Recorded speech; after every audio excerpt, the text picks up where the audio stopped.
ओम नमः शिवाय दोस्तों। मेरे सभी प्यारे शिव भक्तों को महाशिवरात्रि के पर्व की बहुत बहुत शुभकामनाएं।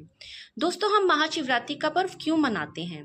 इस रात्रि को लेकर अलग अलग समय पर अलग अलग घटनाएं घटी थी जो हमारे पुराने पुराणों में और हमारे जो शास्त्र हैं दोस्तों। 4-5 घटनाओं को लेकर इस शिवरात्रि के पर्व को मनाने की बात कही जाती है। तो कहते हैं कि इस दिन शिव और शक्ति का मिलन हुआ था। ये तो एक बात है, लेकिन सिर्फ महाशिवरात्रि इसलिए ही नहीं मनाई जाती। हम बचपन से सुनते आ रहे हैं शिव और पार्वती जी की शादी हुई थी, शिव शक्ति का मिलन हुआ था।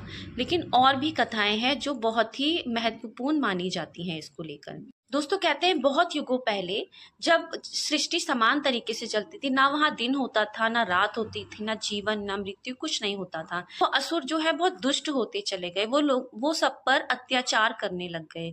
तो उससे क्या था, सृष्टि का संतुलन बिगड़ने लग गया था दोस्तों। तब ब्रह्मा जी ने और विष्णु जी ने तपस्या की। तब वहां पर एक निर्गुण निराकार जो ब्रह्म है वो वहां पर प्रकट हुए, लेकिन उनको समझ नहीं आ रहा था कि ये क्या है।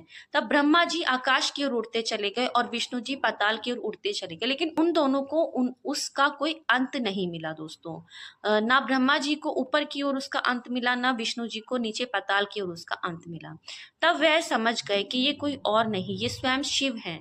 शिव ही इतने शक्तिशाली हैं जिनका कोई अंत नहीं है दोस्तों। तो कहते हैं वहां पर शिव जो है निर्गुण निराकार ब्रह्म के रूप में स्थापित हुए थे। शिवलिंग की स्थापना हुई थी और उन्होंने कहा था कि शिवरात्रि की रात को मेरे जो भक्त हैं वो शिवलिंग की पूजा करेंगे। तो उस दिन से शिवलिंग की पूजा करने का भी जो सिलसिला है वहां से शुरू हुआ था दोस्तों। देवताओं ने और असुरों ने समुद्र का मंथन करना शुरू किया।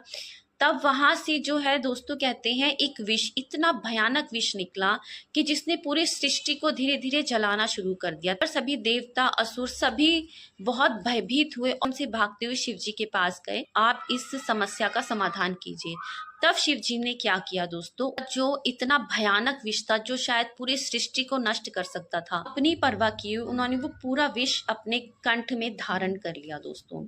तभी से उन्हें नीलकंठ भी कहा जाता है, और वो भी महाशिवरात्रि की ही रात थी दोस्तों। शिव जी को महाकाल माना जाता है, लेकिन शिव जी दोस्तों सिर्फ मृत्यु के कारण नहीं है, सिर्फ काल नहीं है, वो रक्षक भी हैं। वो हमारे जीवन की रक्षा भी करते हैं।